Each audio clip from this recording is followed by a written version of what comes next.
Il était une fois un grand monastère quelque part en Chine, où environ 500 moines vivaient. Tous pratiquaient la voie de la réalisation de soi sous la direction de leur maître.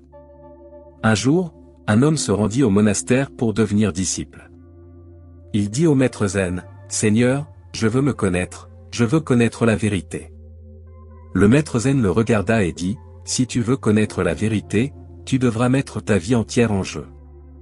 Cela peut prendre toute ta vie pour connaître la vérité, et même alors, il n'y a aucune garantie que tu connaîtras la vérité dans cette vie. Es-tu prêt pour cela ?» Le disciple répondit, « Seigneur, je suis venu ici sans reculer. Je suis prêt pour cela. » Le maître dit, « Si c'est le cas, alors fais une chose.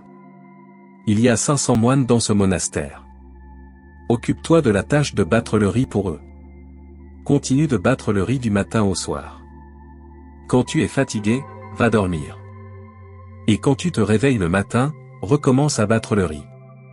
Ne fais rien d'autre, ne pense à rien d'autre. Suis ce chemin. En outre, ne viens plus me voir. Je viendrai à toi quand cela sera nécessaire. » Le jeune homme commença à battre le riz selon les instructions de son maître. Il y avait 500 disciples dans le monastère, et tous avaient besoin de nourriture. Ainsi, le disciple se levait tôt le matin et commençait à battre le riz jusqu'au soir, quand il était fatigué. Il dormait dans la même pièce où il battait le riz. Il ne parlait à personne, et personne ne s'approchait de lui pour lui parler.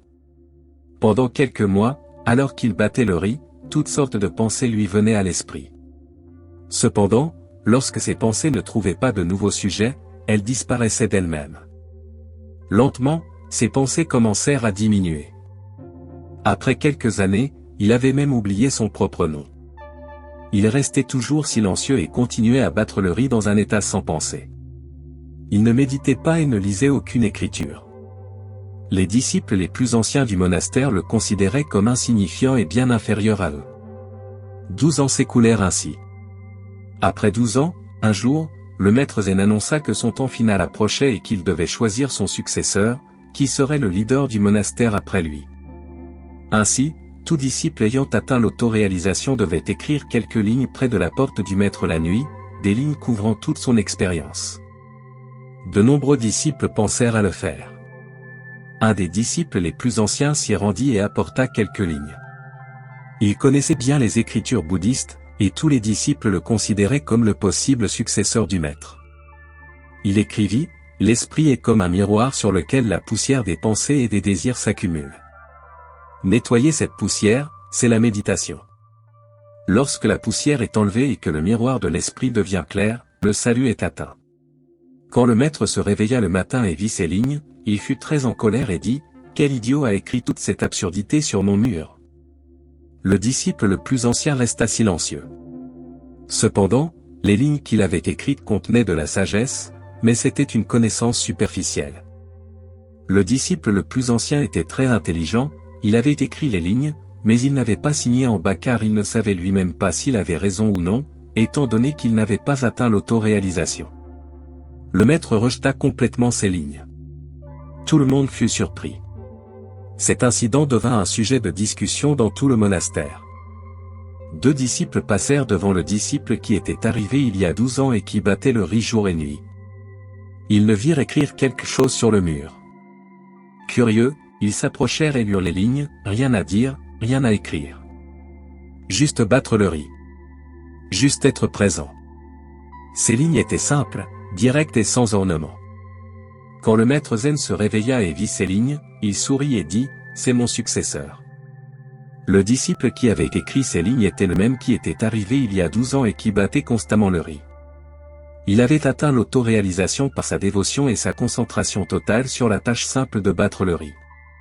Les autres disciples étaient perplexes et demandèrent au maître, « Pourquoi avez-vous choisi quelqu'un qui n'a aucune connaissance des écritures ou des pratiques méditatives avancées ?» Le maître répondit, « La vraie sagesse ne réside pas seulement dans les mots et dans l'érudition. La vraie sagesse se trouve dans l'expérience directe du moment présent. » Ce disciple l'a montré en se consacrant complètement à une tâche simple. Il est devenu la propre essence de la méditation.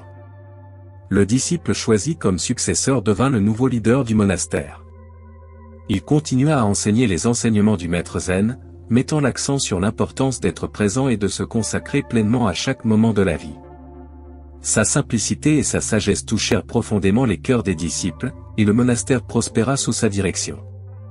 Cette histoire nous enseigne que la véritable sagesse ne réside pas seulement dans la connaissance intellectuelle, mais dans l'expérience directe et la présence consciente à chaque moment.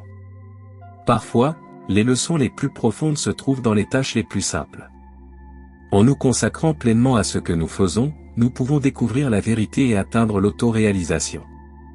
Je remercie ceux d'entre vous qui ont suivi cette histoire inspirante jusqu'au bout. Je vous invite à vous abonner à notre chaîne et à activer les notifications pour ne manquer aucune de nos futures histoires et messages inspirants. Rappelez-vous que la véritable sagesse peut être trouvée dans les expériences simples du quotidien. Je vous souhaite la paix, la sagesse et l'épanouissement dans votre voyage. À la prochaine.